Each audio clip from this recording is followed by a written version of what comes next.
Hello uplines! Good morning! Kumusta yung Saturday nyo? Siguro nasa ano ka na ngayon? Sa galaan, no?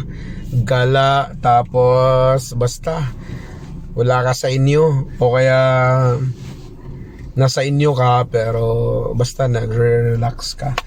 So kami ngayon, nandito kami sa head office. Kabababa lang dito sa parking. So ginagawa namin negosyo, pwede part-time, pwede din full-time, pwede offline, pwede online. Ang kagandahan pag offline, magkita-kita tayo. Tapos kung nasa malayo ka man, wala ka sa Cebu area, wala ka sa Cebu City o kaya nearby Cebu City, pwede naman natin gawin, magkita-kita tayo sa Zoom. So online naman, lalo na yung mga nasa abroad, yung mga OFW. So yun lang, baka magtaka kayo na ano ba negosyo natin, ano bang ginagawa natin. So ito ginagawa natin.